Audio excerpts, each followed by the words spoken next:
राजा को अपने तख्त पर बहुत मान है, लेकिन मैं उससे ये तख्त छीन कर ही रहूंगा।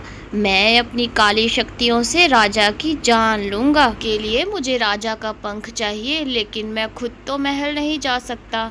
मुझे किसी शातिर पंछी को ढूंढना होगा। और फिर तभी जादूगर पंछी की तलाश में निकल पड़ता है। माँ, कालू चाचा अब अच्छे पंछी बन गए हैं। काफी समय से उन्होंने किसी को परेशान नहीं किया।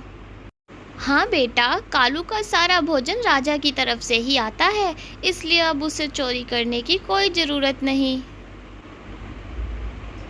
जहाँ तक मैं जानता हूँ, इस जंगल का सबसे शातिर पंछी कालू है, लेकिन कालू का पता मुझे ठीक से मालूम नहीं। चलो चलकर ढूंढने की कोशिश करता हूँ। उसे लालच देकर कोई भी काम करवाया जा सकता है। गोरी, काफी समय हो गया है, मैंने कोई शरारत नहीं की और ना ही कोई चोरी चकारी की है। अगर इसी तरह बैठ के खाता रहा तो तरक्की कहाँ से करूँगा। राजा की तरफ से हमें जो मिलता है उसे तो सिर्फ घर का गुजारा ही होता है। कालू, कह तो तुम ठीक रहे हो। इस तरह तो सभी पंछी हमें भिखारी समझते होंगे। राजा को चाहिए था कि तुम्हें अपने महल में कोई बड़ी सी जॉब दे देते और मैं भी वहाँ तुम्हारे साथ महल में रहती। इतने में ही वहाँ काला जादू करने वाला पंछी भी आ जाता है। अरे, तुम राजा जी के वही गद्दार सेवक हो ना, जिसे राजा जी ने फांसी पे लटका दिया था। लेकिन तुम जिंदा कैसे हुए? अरे, मैं बेगुनाह था। मैंने राजा जी की कोई खुफिया मालूमात दूसरे जंगल में नहीं पहुंचाई थी, इसलिए मैं फांसी के बाद भी मरा नहीं। ऊपर वाले ने मुझे जिंदा रखा। पर अब तुम यहाँ क्या करने आए हो? अगर राजा को पता चल गया तो तुम्हारी खैर नहीं। यहाँ बड़े खास काम से आया हूँ। मुझे तुम्हारी मदद की बहुत ज़रूरत है। अगर तुम मेरे इस काम में मेरा साथ दोगे तो मैं तुम्हें बहुत सारा खजाना इनाम में दूंगा। क्या खजाना? लेकिन मुझे करना क्या होगा? तुम दोनों मेरे साथ चलो, मैं तुम्हें तुम्हारा खजाना दिखाता हूँ और फिर बताऊंगा कि क्या करना है। कालू और गोरी जादूगर के साथ निकल पड़ते हैं।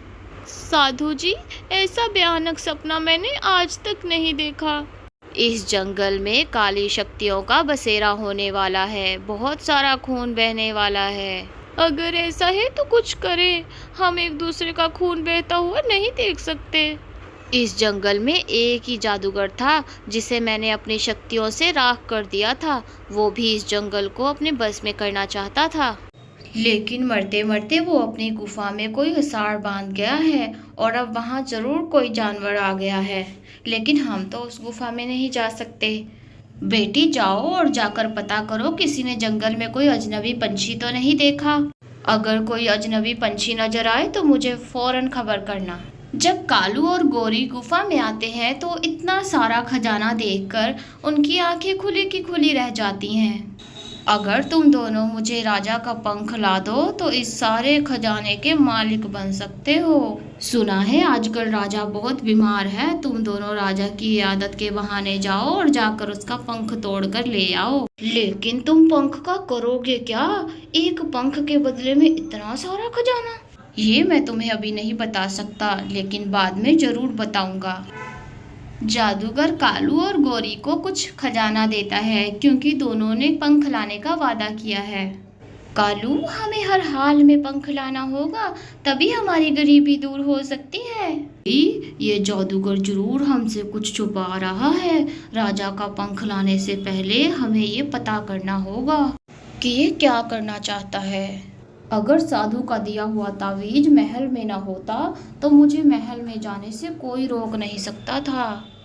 बस एक दफ़ा वो पंख मेरे हाथ लग जाए, फिर राजा के मरते ही मैं सारी काली शक्तियाँ वश में कर लूँगा और फिर मैं अपने जादूगर दादा का बदला उस साधु से ज़रूर लूँगा। और दूसरी तरफ राजा की हालत बहुत ख़राब थी। राजा की बीमारी सभी डॉक्टरों की समझ से बाहर थी, इसलिए साधु जी को महल बुलाया गया था।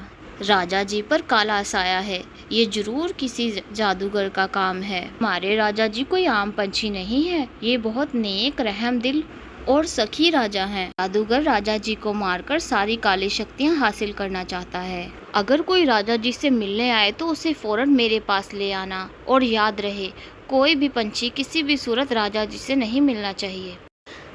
अगले दिन जब कालू और गोरी राजा जी से मिलने आते हैं तो राजा जी का खास सेवक साधु के कहे पर अमल करता है। कालू और गोरी, सच सच बताओ, तुम दोनों राजा जी से क्यों मिलने आए हो? साधु जी, हम तो राजा जी की इयादत करने आए थे। झूठ मत बोलो, राजा जी की बीमारी की खबर तो खुफिया रखी गई है। महल के बाहर किसी को भी इसका इल्म नहीं, फिर तुम्हें कैसे पता चला? सच सच बताओ, वरना तुम मुझसे बच नहीं पाओगे। अगर मैंने सच ना बताया तो साधु राजा जी से कहकर मुझे फांसी पर लटका देंगे। अगर मैं जिंदा ही ना रहा तो उस खजाने का मैं क्या करूँगा? फिर कालू साधु जी को सारा किस्सा बता देता है। तुमने सच बताकर बहुत अच्छा किया। वो पंछी राजा जी का कोई आम सेवक नहीं, बल्कि खतरनाक जादूगर बन चुका है। जैसा मैं कहता हूँ तुम दोनों वैसा ही करना। मैं तुमसे वादा करता हूँ कि उस खजाने में से एक बड़ा हिस्सा तुम्हारा होगा। फिर साधु कालू और गोरी को अच्छे से समझा देता है कि उन्हें आगे क्या करना है। जब कालू जादूगर के पास जाता है तो जादूगर कोई मंत्र पढ़ने में मशरूफ था। अच्छा, तो मुझे इस शैतानी पुतले को साधु के पास ले जाना होगा। क्या तुम राजा का पंख ले आए हो? हाँ हाँ, मैं पंख ले आया हूँ, लेकिन पंख मेरी पत्नी गोरी के पास है, जो गुफा के बाहर मेरा इंतजार कर रही है। ऐसा करो कि तुम मुझे ये बता दो कि तुमने उस पंख का क्या करना है, और ये सारा खजाना भी मुझे लौटा दो, तो फिर मैं तुम्हें वो पंख दे देता हूँ। देखो कालू, मेरा समय बर्बाद मत करो। मैं जा रहा हूँ तुम्हारी पत्नी से वो पंख लेने, और मैं तुम्हें कोई खजाना भी नहीं देने वाला। जादूगर वहां से चल पड़ता है और गुफा के बाहर आ जाता है। गुफा के बाहर साधु बाबा ने एक दायरा बना रखा था। उस दायरे में साधु ने जादूगर की मौत का अमल कर रखा था और गोरी उसी दायरे के एक किनारे पर खड़ी थी। जादूगर बदला लेने और काली शक्तियां हासिल करने के नशे में उसी दायरे में उतर आता है। दायरे में उतरते ही जादूगर को आग लग जाती है। कालू, तुमने मुझे धोखे से गुफा से बाहर निकाला और मेरे दादाजी की तरह मुझे साधु के बिछाए हुए जाल में फंसा दिया। मैं तुम्हें जिंदा नहीं छोड़ूंगा। मैं फिर से दोबारा अमर होकर इस दुनिया में आऊँगा और तुमसे अपना बदला लूँगा। इतने में जादूगर वहाँ से गायब हो जाता है। कालू राजा जी का पुतला लेकर बाहर आ चुका होता है। साधु जी, ये जादूगर क्या कह रहा था कि ये दोबारा अमर होकर वापस आएगा? वो जिस दुनिया में चला गया है उस दुनिया से वापस आना नामुमकिन है। तुम्हें चिंता करने की कोई ज़रूरत नहीं। साधु कालू को सच नहीं बताता, क्योंकि वो कालू और गोरी को खौफजदा नहीं करना चाहता है। फिर सब महल जाकर साधु राजा जी के पुतले पर कोई अमल पड़ता है और वो बिल्कुल ठीक हो जाते हैं। साधु राजा जी को कालू की बहादुरी का बताते हैं और जिस इनाम का कालू से वादा किया था वो देने को कहते हैं। कालू, तुमने दूसरी दफ़ा मेरी जान बचाई है। मैं तुम्हारा बहुत बहुत शुक्रगुजार हूँ। तुम्हें वो सब मिलेगा जिसकी तुम्हें तमन्ना है। तभी राजा कालू और गोरी को इनाम में अपना दूसरा महल देता है और साथ में ढेर सारा खजाना भी। कालू और गोरी बहुत खुश थे।